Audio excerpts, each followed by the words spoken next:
I'm Maria Menounos, and you're tuned in to AfterBuzz TV, the ESPN of TV talk. Now, let the buzz begin.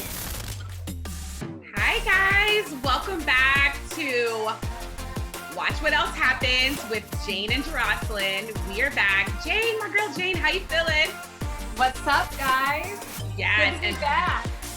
Yes, I'm happy to have us back. We're here with our special guest for today, the creator and executive producer of Bravo's hit series, Married to Medicine, Miss Mariah Huq. How are you?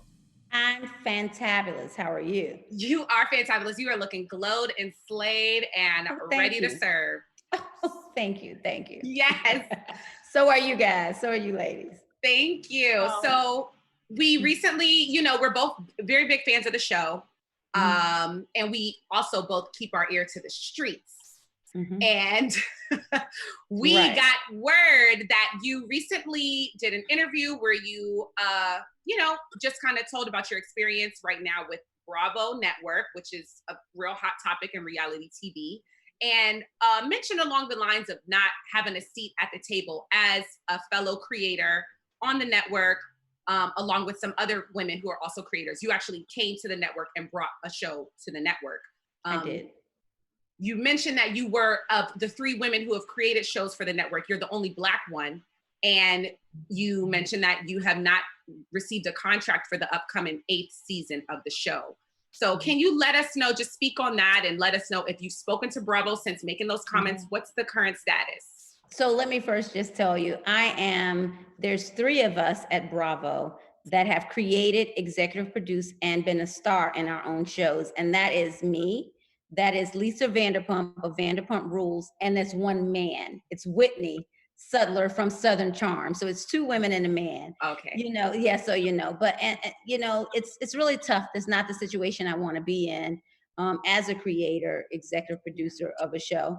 But I mean, my status is I haven't received a cast contract. I'm still connected to the show as a creator and executive producer. That's not something that goes away. But my treatment as an African-American creator and executive producer has just been horrible. And I've treaded very lightly with sharing my story. I did have a conversation with executives at Bravo last week, to express, my concern with people saying I wasn't going to return. And they pretty much just said, we don't know if we want you to return. And that was, I've been feeling this way for a while. I've felt like there was a lot of bias, and you hate to say discrimination, but as a African-American creator, the first one to create a franchise at Bravo, it's been really tough. And I think some of my treatment on the show as a cast member is spilled over from the behind the scenes stuff. So yeah, it's been tough. So can you just let us know how it could happen where you could possibly be denied a contract on a show that you created? People ask that all the time. And it's one of those things is I don't have all the answers. I can say, I think I did things the right way. I've always been professional. My background is I'm a journalist by trade, producer, for the NBC affiliate in my hometown, Chattanooga, Tennessee. I believe I had an amazing legal team. I have a contract. I have 2 contracts in place, one on the production side, the other from a cast perspective. So I don't know. I feel like I birthed the baby and it's been kidnapped from me. For them you have to think there has been a Married to Medicine Houston, that was canceled, that they cut me out of, and now a Married to Medicine LA that I have not been a part of. And I believe that my presence has been needed in that as a woman being attached to the medicine field and this being my baby, I think I have a great deal of importance. I've been an asset to why the show has been a success. So I don't know how this happens. I feel like that. Like I really want to know, how does this happen when you've done everything right? I don't get it. I really don't. Wow. I mean, I don't get that either, because you brought this beautiful franchise to Bravo that has been in many different cities. And we did notice your absence from the LA franchise, especially. And we were wondering, if you feel like you were purposely left out of your appearance on that show. I do. I do. I believe that now, hindsight is 2020. And in the beginning, I took this to Purveyors of Pop, which is the production company. And let me be clear when I say, I don't necessarily think that it's Bravo. I don't think it's the network, but, I think them being a part of NBC Universal, the production company that I worked with, I partnered with, was Purveyors of Pop, and they are under Fremantle Media. So I believe that they're complicit and they have an obligation to make sure that there's inclusive, that everybody is treated a certain way. So yes, I felt very left out of the franchise. And now I believe that that was their intention from day one. I just didn't understand it. And it makes sense of how I was treated, the accusations that have been made about me. I think the entire time, my time on the show, their entire purpose was to exclude me, denounce me as a creator, diminish me as an executive producer, and demote me even as a cast member, to take away from what I built. Yeah, to steal my show. It's how I feel, like to hijack it. I don't know how else to say it. I mean, that is just so hard to hear. And so wrong on so many levels, obviously. I wanted to ask you about a different show, Bravoverse, because obviously there are many firings recently over at Vanderpump Rules. What are your thoughts on Bravo's recent terminations of those cast members? I have to be honest. I think that it's good that they were diligent in handling the situation, but I think it's tough because for me, coming from the other side, they have to hold people accountable behind the camera as much as they are in front of the camera.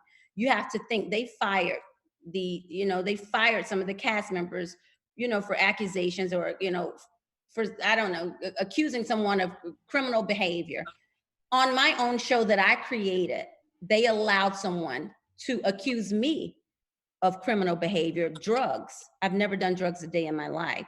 So I just think that there cannot be double standards. I appreciate them being diligent and handling that, but I think that they have to do it across the board. Black, white, man, woman. That's all I'm saying. They need to have the same rules applicable to every show. They have to apply it, and it has to be a part of the culture. It does. You mentioned being treated differently from other show creators like Lisa and Whitney. So do you feel that this was something strategic, whether it be on Bravo's part or, like you said, some of the other media partners? Just do you feel it was strategic?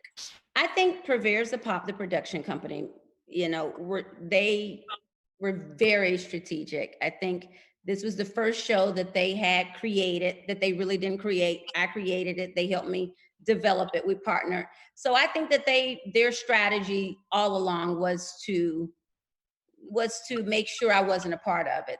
It was so successful. No one ever thought that Married to Medicine would be this big, but you have to think, I pitched this show for years. My husband and I invested a lot of money in it, a lot of time. I filmed it right in my backyard. I was picked up on other networks, but I wanted to be at network. I wanted to be at Bravo. So, because it's a show about women. I felt like they had the audience that was just diverse. It was sassy, you know what I'm saying? It was kind of catty.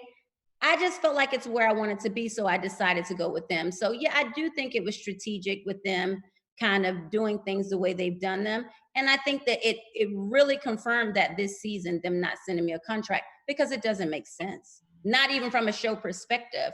They're not doing what's best for the show. They are so biased and want to take my show so bad that they don't even want me to be a part of it on camera now, not even in Atlanta. It doesn't even make sense. That is so wild. Would you consider joining other franchises on Bravo? You know what? I don't know. I'd have to pray on that one, Jane. I really would, because I want to see them. I love Bravo as a network, and I do think that they think they've been supportive, but I think it's time for change. I wanted to be there because it was a network for women, and that's ran by women. It's women at the top. So I never thought I would be in this situation. So until that there has been a shift in the culture, I don't know. I want to see them do more and do better. I do. Yeah. Is there a possibility that you would still join season 8 of Married to Medicine?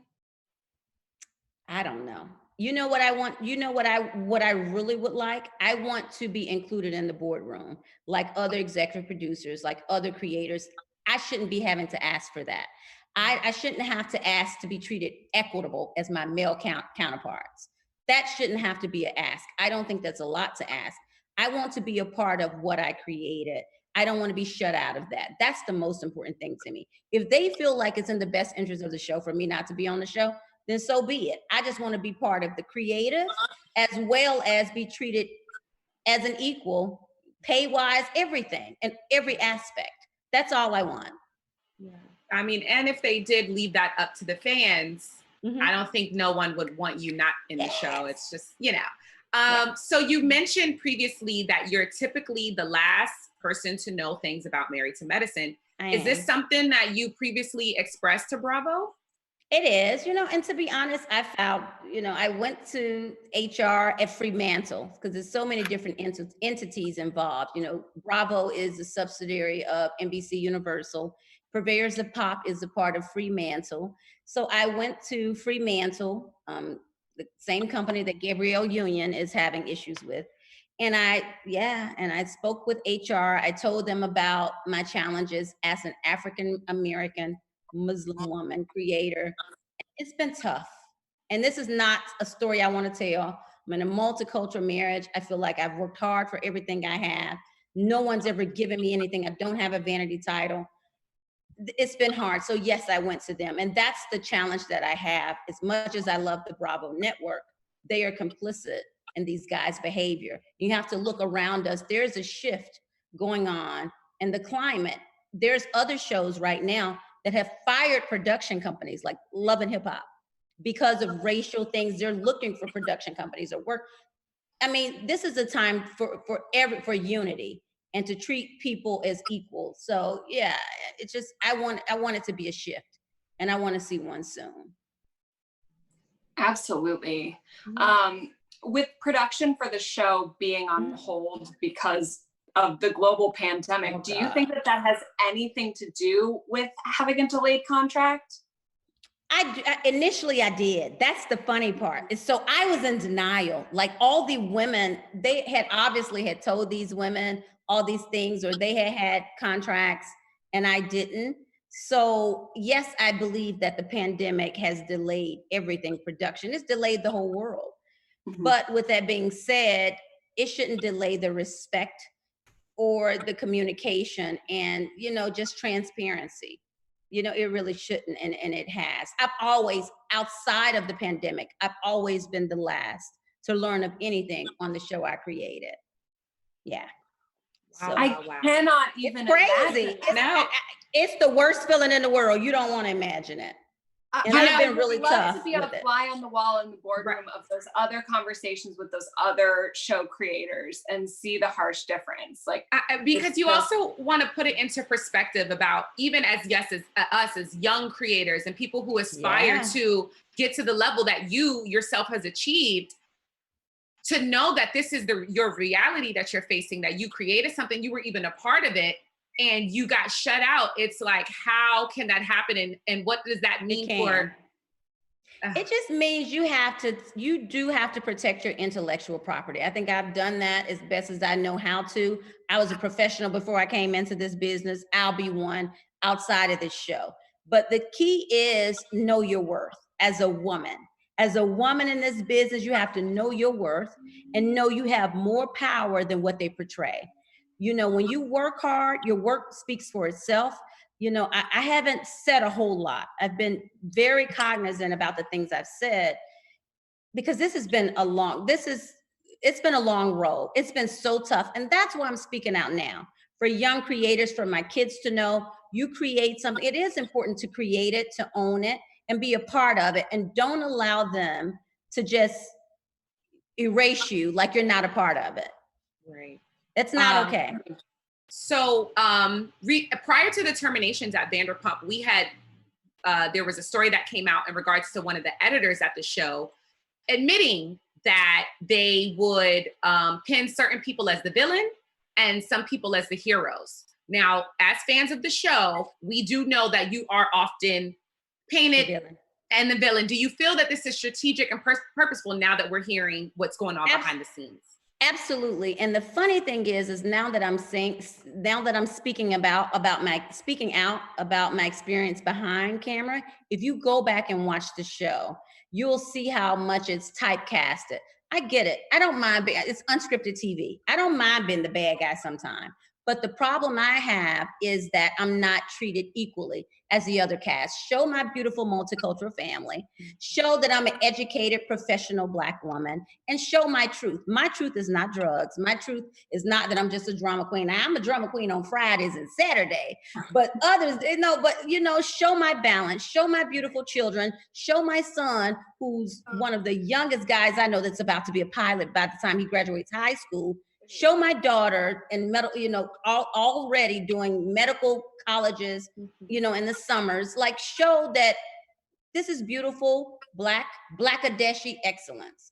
We're not perfect, we have flaws, but show my beautiful multicultural family. Why is that so hard? Yeah. And I think they have purposely just not shown my family in an attempt. They don't want the fans to love you almost. They don't want you to be relatable. So yes, they do. The editing plays a big role in it. It does. What can you speak to the diversity within the production and editing team on Married to Medicine? Ooh. So one of the things I've always fought for, I'm about women empowerment. I'm about, women being treated equally in the boardroom, everywhere.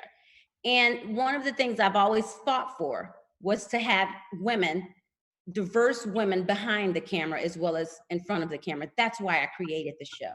So what would I look like wanting to have a show with no women as producers?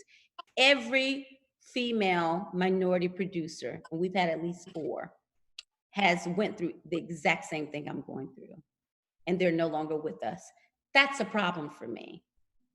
And that says more about the culture that has been created at Married to Medicine. And I'm ashamed to say that because as a Black creator, you're doing it to expand the territory and create opportunities for women of color, for a large part of the groups that have been ignored for so long, to say, hey, we're great, we deserve a chance. And that's not, and so I'm upset about that. That breaks my heart.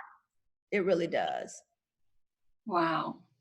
We're curious, have you seen a change in the network around the current conversation of Black Lives Matter? That's a tough question for me because I think the change starts within. So no matter what you see posted, how much money a company donates, I haven't seen a change because they have yet to come to me as their first African-American franchise creator and say, hey, we want to make this right, or let's work together. Well, you know what? We may have dropped the ball before. We know how committed you are. We've said before, we value you. We want you to be a part of this. Why wouldn't they want me a part of the franchise I created? So I can't say that I've seen something different. I want to, because I do love the Bravo network. I do, but I can't say that I've seen anything different. Well, you know what? Maybe with Vanderpump Rules, maybe that was a start. That was a start. Accountability is a start, but they have to do it across the board. Right. So with our last question, speaking of the terminations, we're also seeing a difference in their social media postings. They had revealed that they made donations to Black Lives Matter and other social and racial justice movements. What more do you think, in addition to talking to you, but what more do you think that Bravo could do right now? You know what? I love what they're doing. Let me be clear. I think that what I'm going through is so much bigger than me. And the Black Lives Matter movement is so much bigger than me and my situation. So I don't want to make it seem like I'm trying to capitalize on that because that's near and dear to my heart. I have a Black son and I see what's happening around the world. So I am proud to see the network stepping up for that, the same way they do for gay rights. I love it. I love that they're stepping up for that. I just want to see them have accountability across the board, in front of the camera and behind the camera, and truly mean it and live by that. So that's what I'd like to see. And it's not just about me. It's not just about me. It starts with me. I believe it starts with me because I think that I'm kind of holding the torch as one of the first. It's always hardest for the first. And actually, I lied. I'm sorry. I know I said last question, but one came to my mind because I checked out your Instagram and I saw you showed support for what happened with NASCAR and Bubba Wallace. And in your caption, you said along the lines of, it's amazing when your coworkers, your colleagues can all stand behind you against injustice. Do you feel that some of your peers are standing behind you with this current situation? No, but it's really not about them. It would be great, but I'm not mad at them. I don't want to muddy the waters because I think it's tough when you are under contract and you're held to a certain standard. Yes, I believe, or I wish that they had the same type of moral compass that I have. I'm willing to walk out on faith and go against the grain if it's for the right thing. But no, I don't feel like they have. But I don't think it's really about them. I think that it starts at the top with leadership. And so I think it's just a part of the culture. The way they have treated me, it's been from the beginning. And that's the precedents they've set. So they're just following the rules of the environment that's been created. So no, I don't feel like they've supported me, but I understand why they've been silent. They still want to have a job, I suppose, and feed their families. So I don't hold them hostage on that. I would have liked more support, but who knows? I have an amazing fan base and a lot of supporters. So oh yeah, I'm happy. I feel blessed for that. I do. Yeah. I do.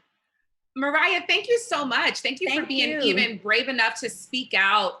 We need more of that right now. And I commend you so much. Thank you, guys. Absolutely. Thank you so much. Thank y'all. I appreciate y'all so much. Tell us where we can follow you and stay in touch. Yes, follow me at ILUV Mariah on Twitter as well as Instagram, and Mariah HUQ on Facebook. Well, listen, as a fan of the show, if they want more genuine banter back and forth and just the spaz, they gotta have you. It's like, hello, they need you. Yes, they do. I don't understand. I just feel like it's Mariah, Dr. Heavenly, like you two are a lot. I know. But you two like really make the show. So I just okay. There's no way they can't have you in there. Okay. I agree. All right. Well, thank you so much. Thank you. Y'all be good. Thank you so much. And stay safe. Okay. Bye-bye.